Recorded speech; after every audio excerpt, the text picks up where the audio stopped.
மலை உச்சியில் அமர்ந்திருந்தார் கடவுள். வெறுங்கையோடு பார்க்கப் போகாதே, ஏதாவது கொண்டு போ என்றார்கள்.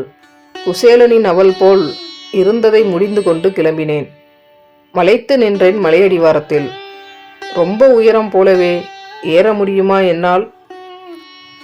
மலையை சுற்றிலும் பல வழிகள் மேலே போவதற்கு. சம்பிரதாய வழி, தந்திர வழி, கட்டண வழி, கடின வழி, சுலப வழி, குறுக்கு வழி, சிபாரிசு வழி, பொது வழி, இன்னும் கணக்கிலடங்கா. அடேயப்பா, எத்தனை வழிகள்! ஒவ்வொன்றிலும் ஒரு வழிகாட்டி. கண்டுகொள்ளவில்லை சில வழிகாட்டிகள். என் வழியில் ஏற உனக்கு தகுதியில்லை ஒதுக்கினர் சிலர். நான் கூட்டிப் போகிறேன் வா, கட்டணம் தேவையில்லை, என் வழியில் ஏறினால் போதும். எத்தனை பேர் என் வழியில் ஏறினர் என கணக்கு காட்ட வேண்டும் எனக்கு என கைப்பிடித்து இழுத்தனர் சிலர். மேலே ஏறும் சிரமம் உனக்கு வேண்டாம், உனக்கு பதில் நான் போகிறேன், கட்டணம் மட்டும் செலுத்து என சிலர். பார்க்கணும், அவ்வளோதானே, இங்கே இருந்து காட்டுகிறேன் பார், அது போதும், அதெல்லாம் நாங்க மட்டும்தான் ஏற முடியும் ஆணவ அதிகாரத்துடன் சிலர். சாமியாவது பூதமாவது அது வெறும் கல், அங்கே ஒன்றுமில்லை, வெட்டி வேலை, போய் பிழைப்பை பார். பாதையை அடைத்து வைத்து பகுத்தறிவு பேசினர் சிலர். என்ன செய்வது? ஏறுவதா திரும்பி போவதா? குழம்பி நின்ற என்னிடம் கை நீட்டியது ஒரு பசித்த வயிறு. கடவுளுக்கென்று கொணர்ந்ததை அந்த கையில் வைத்தேன். மவராசியா இரு. வாழ்த்திய முகத்தினை பார்த்தேன்.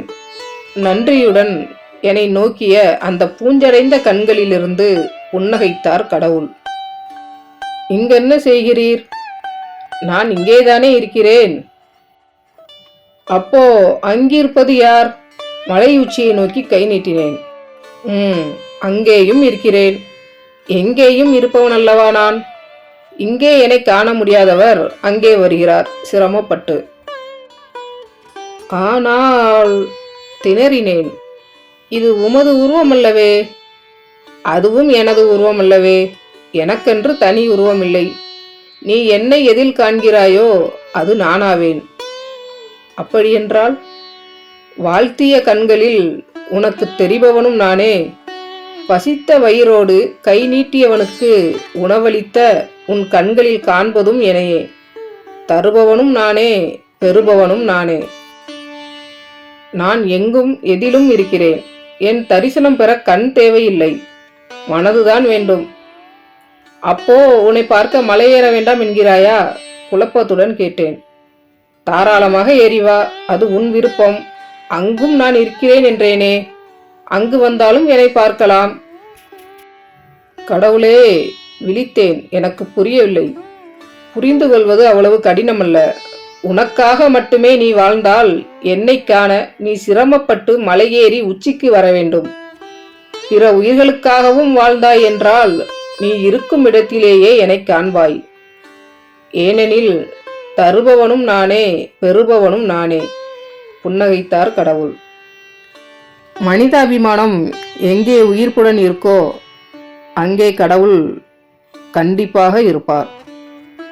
இந்த அற்புதமான கதை உங்களுக்கு பிடிச்சிருந்தா சப்ஸ்கிரைப் பண்ணிட்டு லைக் பண்ணுங்கள். நான் போடுற வீடியோக்களை உடனுக்குடன் பார்க்குறதுக்கு பெல் பட்டனை கிளிக் பண்ணுங்கள். நன்றி.